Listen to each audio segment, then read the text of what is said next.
The issue of whether or not we will have a sustainable atmosphere and climate has to be a unifying, fundamental, #1 priority for the species as a whole right now.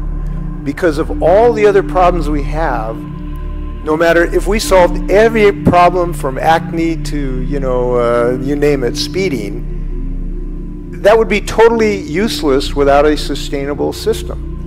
And our system that now sustains basic life on the planet is in dire jeopardy. And if you doubt that, come to Seattle, where ash was falling like the apocalypse last week, where our forests are raging, where islands are actually going underwater, where the glaciers are melting at unprecedented levels. Our basic level of sustainable is very much at risk. And it's difficult for people in public life to talk in these apocalyptic terms, but it is the case. And I've been thinking about a new way of talking about climate disruption. I spent a lot of time in my life as governor declaring emergencies when the Wenatchee National Forest is burning down, declaring emergencies when a whole mudslide, a mountain collapses during the biggest rainstorms we've had. I'm tired of declaring temporary one-off emergencies. We've got to look at this as a planetary emergency. And there is no other way to think about it that is adequate to the task at hand.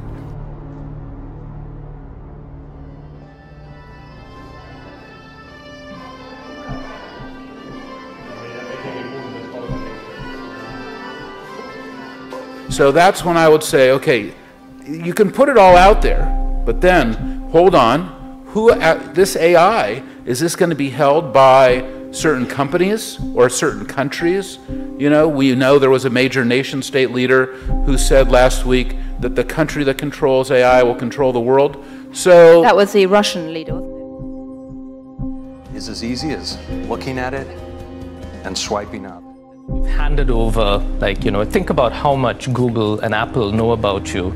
It's more than any government has known about you in the past. Unless they give it to the government. Exactly. I mean, sort of de facto, we've sort of handed over this authority to the platforms and we've placed this trust in them.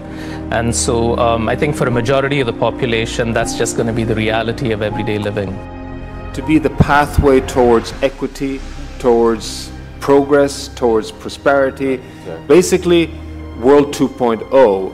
I'm a professor in environmental science. Right. I would even argue, let's stop talking about the environment. I mean, there's no such thing really as the environment. What we're talking about is human prosperity, human well-being, and human equity of us as a world to survive and prosper on this planet Earth. People like to sort of withdraw from connecting it to climate change, going, this is not because of climate change, or you can't attribute climate change to any single weather event, which is true, technically, strictly speaking. But we know that the severity and intensity and frequency of these climate events have been rising over the last few years. Dangerous wildfires exploding in California. It's closing in on homes. Wildfires lighting up the skies in Southern California. It was a tornado of embers going through here. I've never seen anything like this. This is the sound and the sight of firefighters losing ground in the suburbs of Los Angeles. A major earthquake that has rocked central Mexico. And of course, today's quake comes on the 32-year anniversary of a massive earthquake in Mexico. Tuesday's massive 7.1 earthquake leveled 38 buildings. Screams of "oh my God" echoing through Mexico City. Buildings crumbled and collapsed, sending dust clouds over the city. Earthquakes are being felt more often in Bali as locals and tourists brace for the Mount Agung volcano to erupt.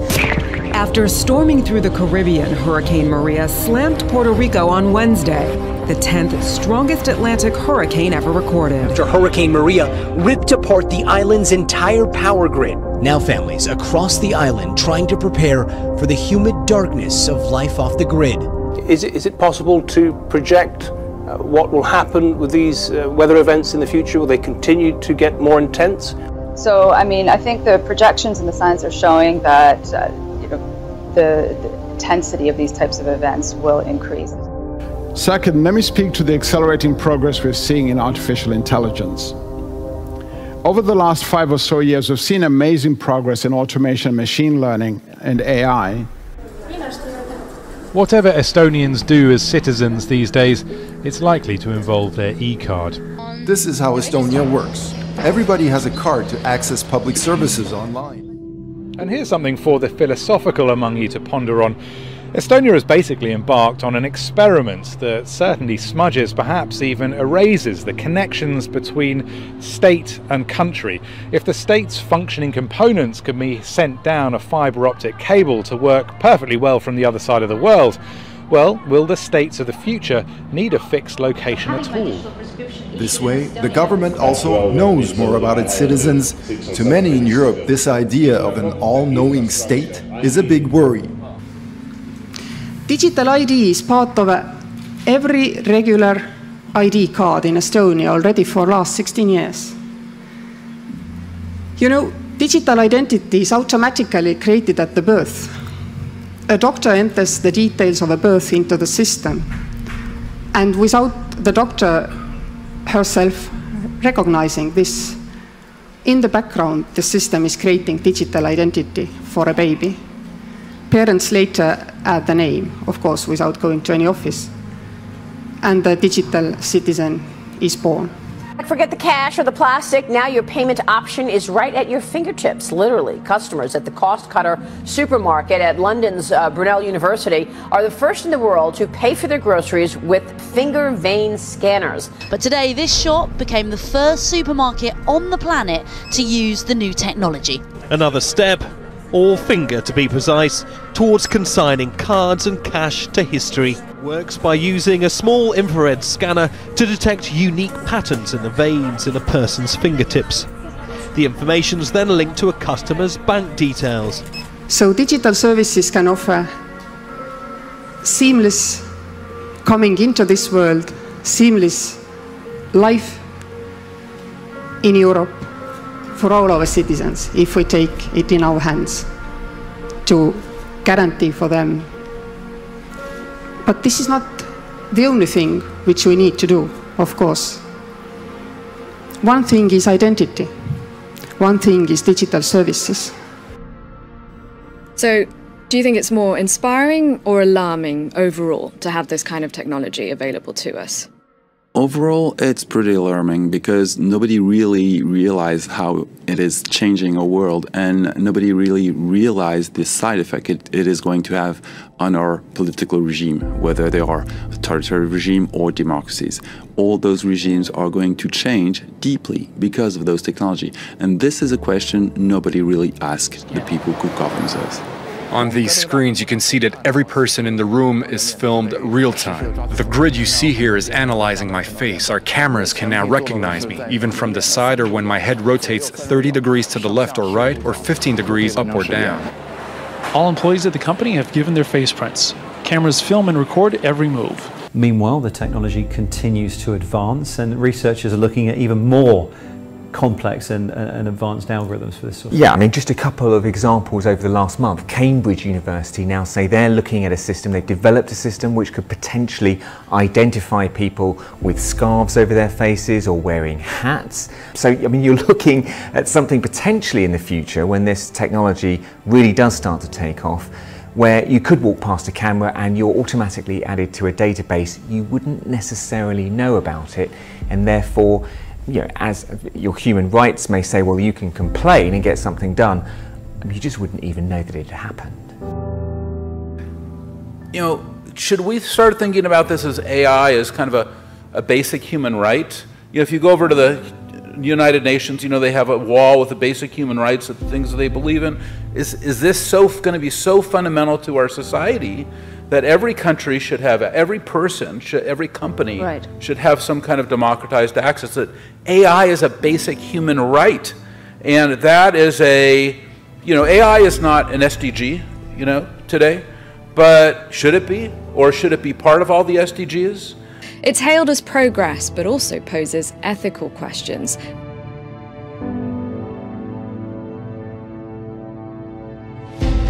With the rapid development speed of artificial intelligence and robotization, it is no longer a question of what machines can and cannot do. It is rather a question of what they should and should not do. Ethical issues related to the development of technology are clearly becoming greater relevance. They're coming out with a new model in 2018 that I guess is anatomically correct. Okay, but that's even creepier. Talking head, programmable personality. But see, that's even creepier. The closer they creep to being like a very, very sort of realistic human being, the more that actually freaks us out. And let me tell you something, M-Chan, and I know you understand this. When artificial intelligence really kicks in, and we're talking this taking off exponentially, you're going to see these things. They're not even robots. You'll be seeing stories about it. You'll be seeing features about it, not just, but robots that aren't even robots, that are so human, so human-like. You will see a very scary psychological, psychiatric transformation in some cases. This is like nothing we've ever seen before.